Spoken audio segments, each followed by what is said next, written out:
Cortex trading, جو cortextrade.io web site کے ذریعے آپریٹ کرتا ہے، اپنے آپ کو ایک AI powered crypto trading plate form کے طور پر پروموٹ کرتا ہے جو کنسسٹنٹ اور آٹومیٹڈ ریٹرنز دینے کا وعدہ کرتا ہے۔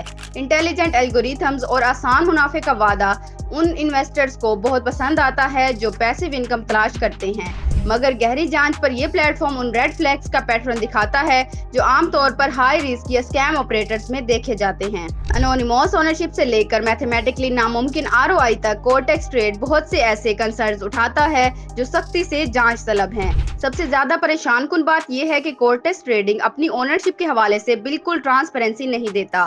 پلیٹ فارم اپنے ایگزیکٹو فاؤنڈرز یا ڈیولپرز کا کوئی بھی معلومات شیئر نہیں کرتا۔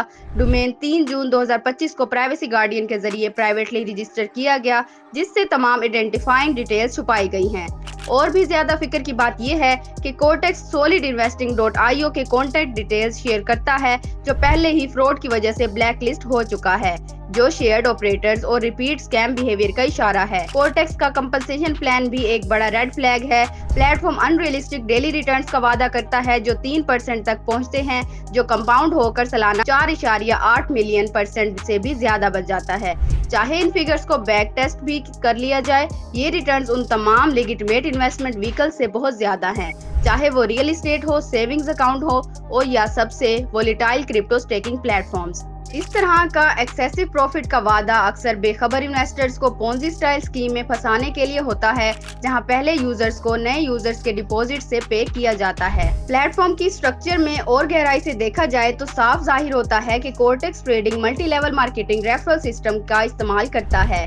8 لیول کمیشن پلان ریکروٹمنٹ کو ٹریڈنگ ایکٹیویٹی پر ترجیح دیتا ہے، جو پونزی آپریشنز کی ایک کامن نشانی ہے۔ میتھمیٹکلی ایسا سٹرکچر تب تک سسٹینیبل نہیں رہتا جب تک نئے انویسٹرز کا پیسہ لگاتار نہیں آتا۔ جب ریکروٹمنٹ رک جاتا ہے، کیش فلو بھی ختم ہو جاتا ہے اور جو آخر میں شامل ہوتے ہیں وہ ہاتھ ملتے رہ جاتے ہیں۔ ٹیکنیکل سیکیورٹی کو پوائنٹ آف ویو سے بھی کورٹیکس ٹریڈنگ کسی بھی ریلائبل پلیٹ فارم کے سٹینڈرڈز پر پورا نہیں اترتا۔ حالانکہ یہ ایک بیسک SSL سرٹیفکیٹ یوز کرتا ہے، مگر 2 فیکٹر اوتھینٹیکیشن نہیں دیتا اور نہ ہی کولڈ سٹوریج یا یوزر فنڈ سیگریگیشنز کا کوئی ثبوت۔ یوزرز نے ودرولز میں مسائل رپورٹ کیے ہیں جن میں ان ایکسپلینڈ ڈیلیز اور انلیگل فیس تقریباً 10% تک شامل ہیں۔ یہ سب ان پلیٹ فارمز کی نشانیاں ہوتی ہیں جو ایگزٹ اسکیم کی تیاریاں کر رہے ہوتے ہیں، جہاں آپریٹرز انویسٹرز فنڈز لے کر غائب ہو جاتے ہیں۔ پبلک پرسیپشن بھی کورٹیکس ٹریڈنگ کا بہت نیگیٹو ہے۔ پلیٹ فارم کا آرگینک ٹریفک بہت کم ہے، اسکیم ڈاگ پر ٹرسٹ سکور صرف 25% ہے اور باؤنس ریٹس بہت زیادہ ہیں۔ حالانکہ ٹرسٹ پائلٹ پر چند چمکدار 5 اسٹار ریویوز ہیں، مگر یہ یا تو فیک ہے یا انسینٹیوائزڈ۔ کئی یوٹیوب ریویورز اور اسکیم واچ کمیونٹیز نے آلریڈی پلیٹ فارم کو سسپیشیس قرار دیا ہے اور انویسٹرز کو دور رہنے کی ہدایت دی ہے۔ سوشل میڈیا انویسٹیگیشن سے بھی پتہ چلتا ہے کہ کورٹیکس کا کوئی ویریفائڈ یا ایکٹیو پریزنس نہیں ہے۔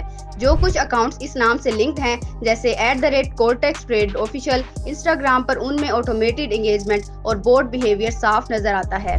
اور بھی زیادہ خوفناک بات یہ ہے کہ جو لوگ ٹیلی گرام اور یوٹیوب پر پلیٹ فارم کو پروموٹ کر رہے ہیں، ان کا تعلق پہلے اسکیم جیسے FX انکم پرو اور کرپٹو سافٹ سے رہا ہے، جو ریپیٹ اسکیم آپریشنز کا خطرہ اور بڑھا دیتے ہیں۔ یہ اسٹرانگلی ایڈوائز کیا جاتا ہے کہ انویسٹرز کورٹیکس ٹریڈنگ سے دور رہیں۔ جو لوگ کرپٹو انویسٹنگ میں انٹرسٹڈ ہیں، وہ ریگولیٹڈ اور ٹرانسپیرنٹ پلیٹ فارمز جیسے بائنانس، کریکن یا کوائن بیس کا انتخاب کریں۔ یہ کم اور ریئلسٹک ریٹرنز دیتے ہیں، مگر سیکیورٹی کمپلینس اور سکون ضرور فراہم کرتے ہیں۔ آخر میں کورٹیکس ٹریڈنگ ایک بہت خطرناک پلیٹ فارم لگتا ہے جس میں اسکیم کا تمام اثر دکھائی دیتا ہے۔ اس کے دعوے لاجک سے بہت پرے ہیں، آپریشنز بالکل ٹرانسپیرنٹ نہیں ہیں اور پروموٹرز کا پاسٹ شیڈی ہے۔ انویسٹرز کو انتہائی احتیاط کرنی چاہیے اور کسی بھی مشکوک ایکٹیویٹی کو ریگولیٹری اتھارٹیز جیسے FCA یا SEC کو رپورٹ کرنا چاہیے۔ ہمیشہ ان پلیٹ فارمز کو ترجیح دیں جو رجسٹرڈ، ٹرانسپیرنٹ اور انڈیپینڈنٹلی ریویوڈ ہوں۔